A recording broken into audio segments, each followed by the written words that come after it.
Alright, ladies and gentlemen, thank you for watching a kind of combination video today. We're actually looking at the, we are looking at Hearthstone today. This is a combination video for PixelX Gaming, as well as Cards and Cardboard today, so kind of going to be uploaded to both videos. And, well, that's because this is a card game. It is available on Blizzard through their Battle.net client. I've made sure to play up to the point where I could kind of show you everything about the game, and if you're actually watching this video as a first-time approach to knowing what Hearthstone is, I'm actually a bit surprised. Leave a comment below if this was your first experience seeing anything Hearthstone-related, at least on YouTube. So, what is Hearthstone? Hearthstone is a head-to-head, two-player card game in a digital format. So you can play this on your tablet, and you can play this on your computer. What this basically does is you are going to be able to buy or earn packs of cards to expand your collection of cards here. As you can see, I've got all these different sets that I can actually buy from. I guess I cannot buy from older sets, maybe? Yeah, that's something I just noticed. Usually you were able to buy stuff from gnomes and goblins and stuff, or gnomes and stuff, but apparently you can't buy those packs anymore, so I guess maybe I don't actually have certain cards available to me anymore. But the way you can buy packs is you can buy them with real-world money, since the game is free to play, and you can also use in-game currency here, which you earn by playing. So this gold is what you use to buy content, basically. And each pack comes with like 5 cards, and at least one will be rare or better. Sometimes you get more than that. They have different sets here. We have the Grand Tournament set and the Whisper of the Old Gods pack out right now. Like I said, there was a gnomes and goblins and gnomes inspired set, which was a lot of machining and tinkering. You also have content in the form of these adventure packs. These are things that basically are little quests that you play against the computer in order to unlock more cards and also just have a fun old time. You also have various heroes here, which are just kind of cosmetics that you can change up on your screen here. So basically, when you play this, you get a card back and specialty emblem instead of the standard warrior that you get by default. You're kind of paying for JPEGs. It's purely aesthetic, and there's no way to buy those in-game, unfortunately, which is very sad and disappointing. So, what is unique about Hearthstone? Well, first of all, you have daily quests. These are things that you can unlock and potentially win gold or packs. You also have character levels, but once you get up to level 20 with one of them, it really doesn't matter. Everything else has cards that can be unlocked with level, but they kind of give you this idea that you can do gameplay to level up these things and get all the cards in there, and then once you get all the cards, then you play them up to level 60 or 80 or whatever it is, max level, to basically just say that you got that far and you've played that class a lot. You have your arena and your rank, which ranked competitive play is basically you are put into a ladder and you work your way up, and if you get up to rank 20, you get a chest. And if you get up to like rank 8, you'll get like a special card back. And as you play, of course, you're earning gold and potentially extra quests to get, in this case, 5 booster packs here. I gotta win one more game in standard format in the arena, or in the game mode.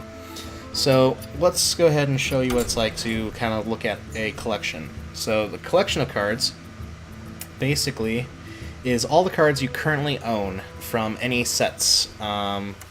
So we can actually look at things based off a set here. We actually have the wild sets here, goblins versus gnomes, so we actually have these available to us. And actually, I'm going to check this out. We cannot actually... Oh, wait, no, we can. We actually can still make the cards from the previous sets. Okay, that's fun to know. So, that'll be important later on, I promise. Alright, so you can select what sets you want to look at for all your cards for when you're building your deck. Your decks are displayed over here on the side when you're out of crafting. You got your different decks here. You can have 18 total, but that's apparently it. Yeah, not very good. You basically will kind of select your deck, and here's an example of what I have in here. So I have a bunch of things that are just for the mage cards that you unlock through leveling up in gameplay or from various sets. Then you have your neutral cards, which are stuff that all characters can build from. And they have different varying amounts of how much mana they cost to play. They have their attack rating and their defense rating, or their health value, and then special abilities. You know, if you're familiar with Magic, you're used to this. But what makes this unique is... Yeah, okay, I'm ready for a standard game. So there we go. Let's go ahead and open up standard here. It embraces the digital format well. And what I mean by that is, okay, so now we know that now that there's standard and wild, we are actually going to play a standard at rank 20 here with this Mana Storm deck, which is utter crap, I might add, so don't judge me on that. But what we can do is, with our deck here, we know that in the game there are cards that can do something that is truly random. And what I mean that is, there's a cards out there that's like, okay, summon random 2-cost minion. And when they mean summon random 2-cost minion, they mean random from a mixture of different things. If you're playing standard now, it means anything within the standard pack is available. So anything from the last 2 years plus the base set. And when you're playing with the wild, that means any 2-cost minion ever in the game. Even if you don't have them in your deck, even if you don't own the card in the game, you still have access to these. We'll trash those. So that's what's really unique about this game. It embraces that digital format and allows you to say, okay, well, I'm going to have 2 cards that or these cards that truly are unique in the sense that they can use games or cards from the game that don't even exist in my collection. You can't exactly do that as much with, say, something like Magic the Gathering. Now, this is loosely based on the old World of Warcraft card game, where the idea is that when minions take damage, they actually keep damage between rounds instead of losing it like Magic the Gathering. And you've got this kind of interesting trading element of, I'm going to deal damage to you, you're going to deal damage to me, I'm going to play Arcane Explosion because I don't want to deal with those guys right now. I want to control the board. So, what I'm going to do is basically try to reduce their life total from 30 down to 0. I think all heroes actually start with 30, and they all have one unique ability that they can do. In this case, mages, we can deal a single point of damage to one creature.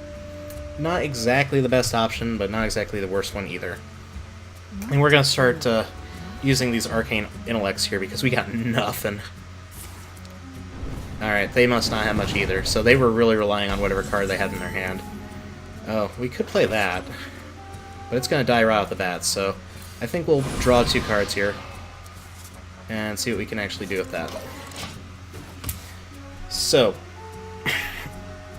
when I talk about games in the digital realm taking advantage of the fact they're in the digital realm, that's huge for me. Like, okay, so we have Hearthstone here, which has these random cards that are literally random. They do random effects, or they're able to truly randomize how they do their effect. So, like, I've got something here that can do, say, a random damage to, or 3 damage spread amongst randomly to all of their characters. That's kind of great, because it allows me to benefit from the idea of that I'm going to be able to do that in the future. And I can mitigate that randomness and play with that randomness, but I don't decide that randomness. Or I don't roll for it. It's all rolled for me. And we're still looking bad because we don't have much to actually play with that's going to stay alive. But we got something that's going to boost up our spells, which again, this is nice too, the fact that it actually changes the effects of the cards on the listed on the card, instead of having to do all the calculations on the board. So it's time-saving. That's the big thing about this game. It saves time. Now, you could play this in a physical format, but when I talk about games utilizing that, let's look at, like, Soulforge, for example. Soulforge has this unique element where when you have a card that levels up, it's very hard to use that in a non-digital realm.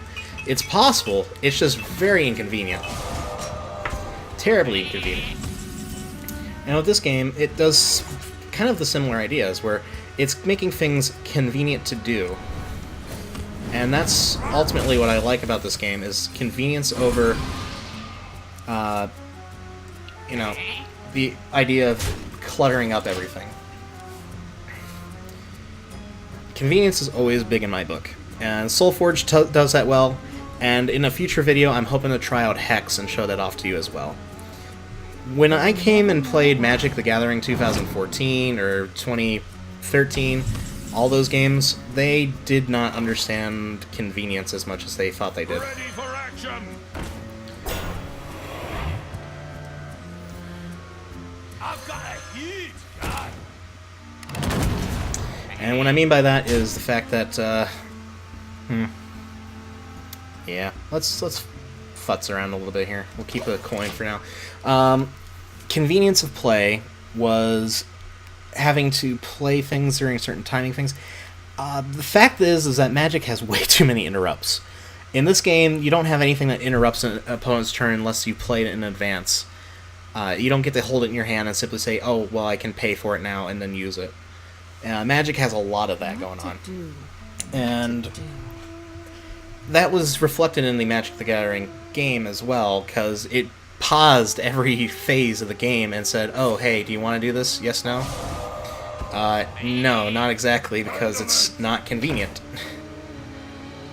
It's like I would rather just go ahead and do the thing I wanted to when I wanted to, and then, you know, interrupt you. It's rough. Alright, well, let's bring out some stuff here. Let's do that. Eventually he's going to run out polymorphs, so do that, throw a sheep at it. Throw that there, and yeah, looks good. Yeah, we're maintaining a board presence, a board control, and a card advantage, as they call it. Are we going to be able to hold it out and deal more damage to them? Maybe. I'm not sure. I don't claim to be an expert at these games. That's kind of a waste. And I'm all okay with that, because that's wasting Fire Blast, and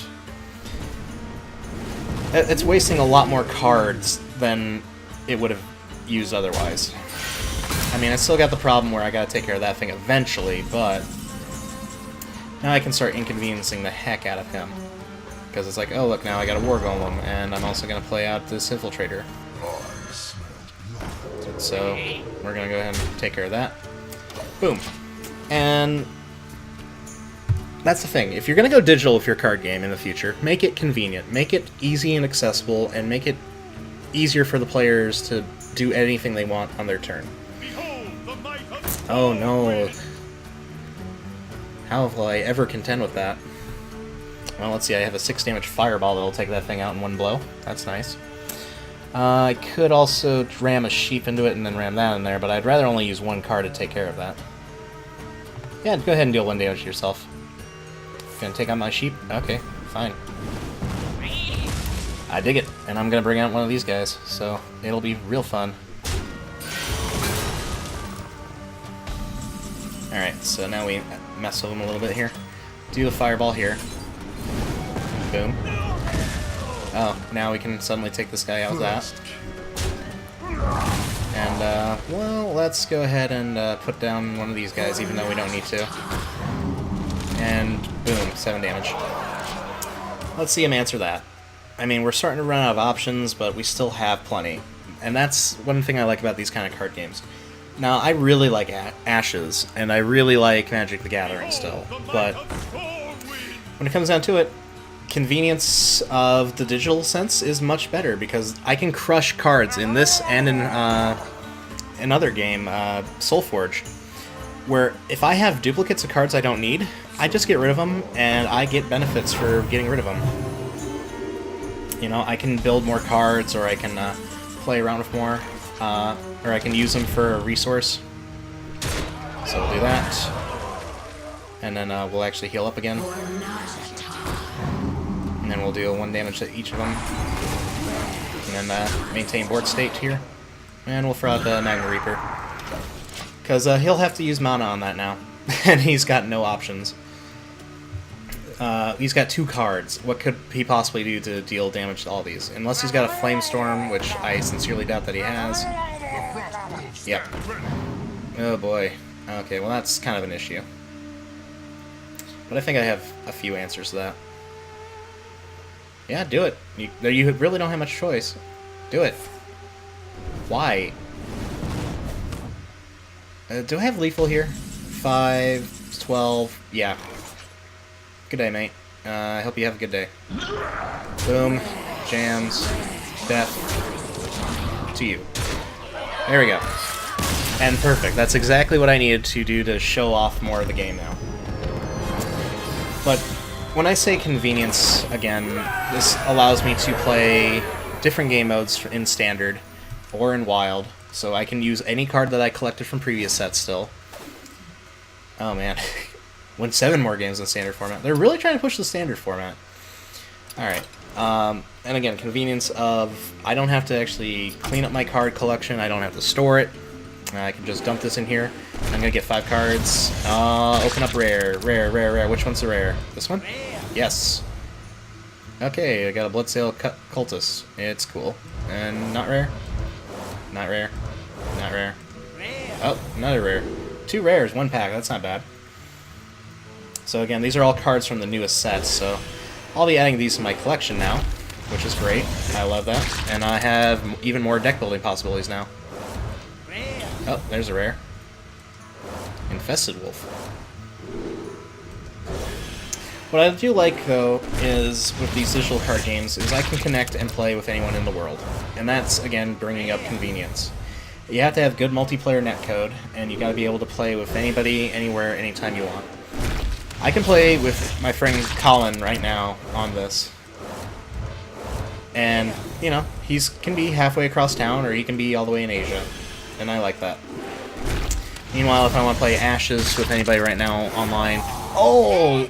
Yay! It's legendary! That's awesome. That's kind of cool. Alright, so add 2 banana cards to your hand. And again, this kind of idea that you have these cards that use other cards that you never see exist in the card format. Pretty cool stuff. Alright, so... Cool. Wonderful. I like convenience, and convenience is fun. I keep bringing it up because that is what a card game needs to thrive. Hearthstone is probably like the 4th most watched thing on Twitch.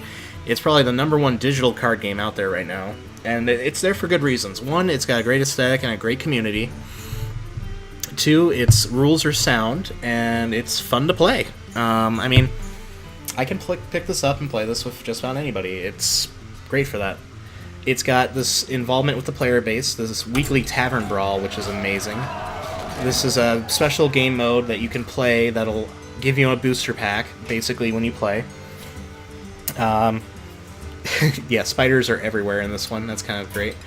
You have the arena, which is the draft mode. So when you want to do a draft game, you pay it money, and what you can do is you'll get 3 cards, and you'll build a deck, and with one of those 3 cards, and then it'll give you 3 more cards. And then you try to take that deck as far as you can. As you could see from my quest log here, I've actually gone an arena match of total wins of 8, which is not bad. And that's pretty great.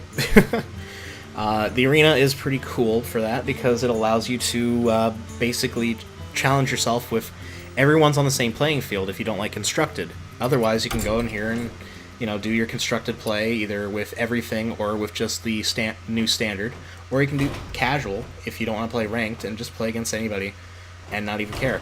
So you got this whole idea of, you know, how many ranked win limits you can have. Oh, you can win the golden hero if you win in 500 ranked games. Ooh, that's really killing me because that's quite a bit. The only problems I have with this is the fact that they only give you so many deck construction slots, which 14 is still huge, but it's, again, convenience of the material. I'm sure that's limited because of the fact that you only have so much space on tablets. The last thing I like to talk about is these solo adventures. These are cool. So these are adventures. Like, legit adventures that you can go on. So I can go here, go to Noxramas. I am now playing these characters to try to unlock boosters of cards that they have as a challenge. And they kind of have a storyline. Each of these guys is unique and has their own different rules for their match. And they challenge you to build decks to fight them. And that's just one of those things that really increases the replayability of the game. Now, yes, you can pay like $10 or $20 to unlock them. But if you really are dedicated to the game, you could also just buy them with in-game currency. As you can see, it's right here, $6 for that one expansion, or you can actually buy it with gold. It's super great for that, and you can also just practice against the AI. So you got all of this stuff in a single game, and it's brilliant. And Hex does something very similar to that. And we're just now seeing that in Soulforge as well. So each of these three digital card games, it's doing many different things to engage you into playing it. You've got the collectability, you've got the convenience of the system, you've got the storyline of the adventures, and you just got the variance in game modes. So that's just huge. Like, we've seen this in the Magic community, and we've seen that grow in the last 20 years, and they've taken elements of that and put them into these games. I can go into this game, pay $1, $2 for a draft. That's really great. I like the idea that it's quick, it's easy, it's fun to do, and gosh, it's just rootin' tootin' good times, and especially if you're playing with friends. Now, the one thing I wish I could do is have a true draft in like a game like this, where I actually drafted my cards with a group of friends and we all played each other.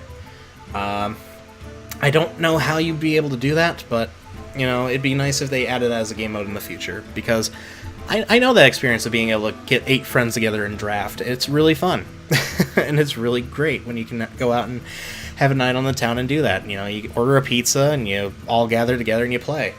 And I've seen people gather in local game stores with their tablets and PCs and play this game with each other. And